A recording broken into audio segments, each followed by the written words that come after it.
The first purpose of management is planning. And budget is the main tool which is used for planning. However, the problem is that this is not only used for planning, it is also used for performance control or performance evaluations, apart from many other functions, as we will see. So in some areas, budgeting is very useful and still extremely popular. But when it comes to performance evaluation, especially, budgeting is under a lot of criticism. First of all, what are budgets? When we talked about the planning, I give you a few examples that what planning involves at different levels: strategic level, tactical level, and operational level. However, in a nutshell, budgeting is a plan. It's a quantitative expressions of a plan of action which is prepared in advance. So a budget is a plan, is an estimate. It's also, in other words, budget is the limit of the cost you are allowed to spend. But generally, it would set out all the costs which we are expected to incur and all of the revenues which we expected to incur. Hence, we can have a budgeted profit as well. I think the main part of this definition is it being quantitative in financial or in numbers terms. It doesn't have to be money, but it needs to be in numbers terms. So how many units we are going to sell? That's a quantitative expression, 100,000 units. And how much revenues are we going to make from it? That is also a quantitative expression. How many number of staffs we are going to require? How many hours we are going to require? How much are we going to pay them per hour? Hence, what is going to be our payroll cost for the month or the quarter or the year? So that's what our budget is. Now, it is used in many ways. So first of all, if you look at planning, it helps us to plan for the future. We can have our production for each month. We can have our raw material purchasing each month, labor each month, cash requirements each month, and so on and so on. So main tool in planning. It is also very useful in controlling costs. Yeah. How? Normally, when you're a manager of a department, you will be given a budget for the period, month, quarter, whatever it is. And your task would be to complete your targets within those costs. So everybody knows, okay, how much we are going to spend and how much we can, how to do so. So we looked at high-low method, for example. So if you are given a budget of 10 grand for March, but then you're given an activity of 4,500 units, you can actually calculate that beforehand, that can I actually achieve my target within this budget. So normally when you go in a board meeting, these are the decisions which are made in board meeting, and if you're there, then you should go prepared.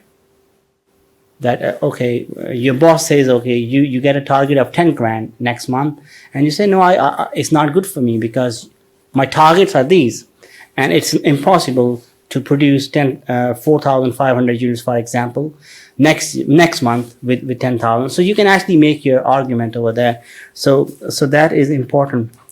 The problem, however, with this controlling cost as well, that budgets, that once a budget is given, it's considered a kind of right to spend all of it, even though if it's not needed.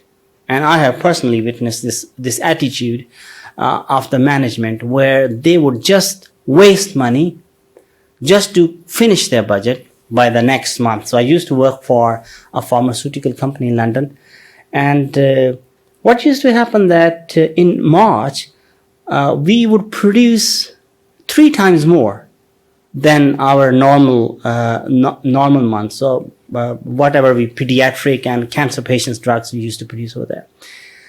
And I was new to the job, so I asked my boss that what happens, like why people start falling sick in March so much.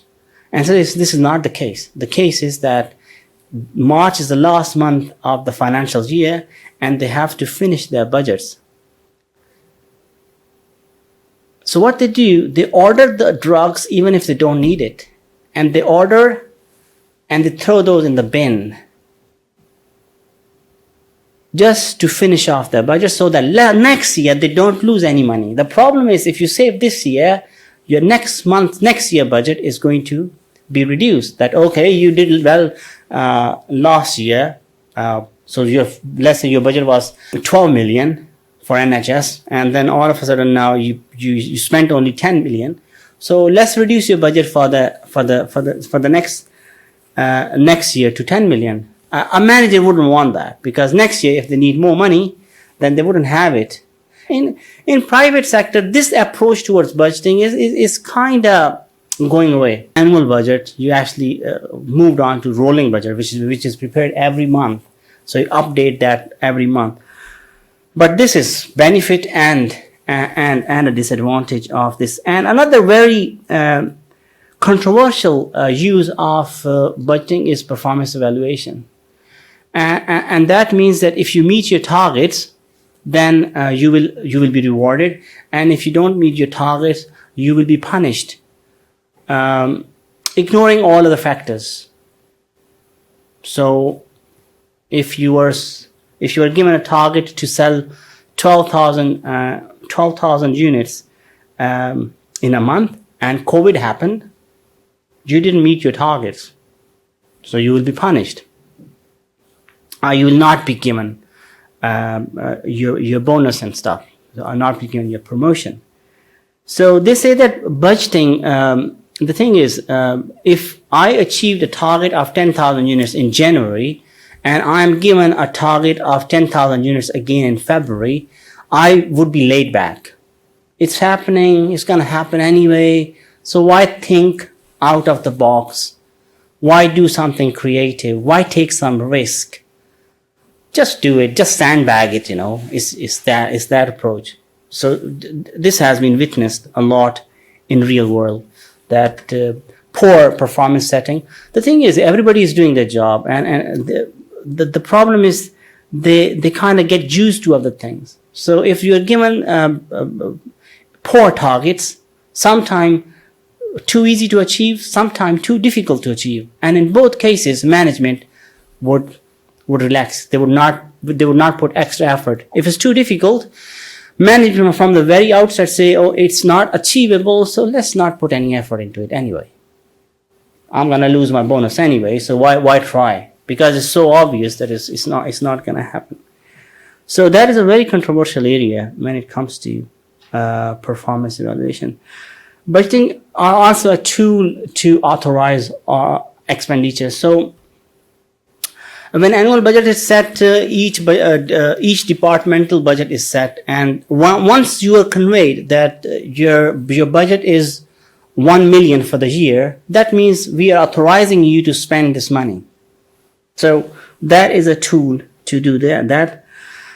Motivation is linked with performance evaluation. Theoretically, initially, it was said that, budgets are really good for motivation, because if you say, if you produce 10,000 units, we will reward you. We will give bonus to you.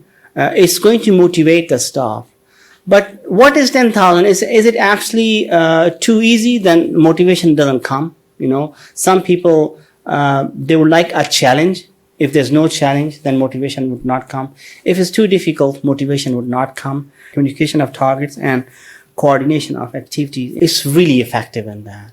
These budgets are prepared for all departments. They are called functional or departmental budgets. Examples, for example, sales, production, raw material usage, raw material procurement, labor budget, overhead budget. But most important of the budget is cash budget, which is not here.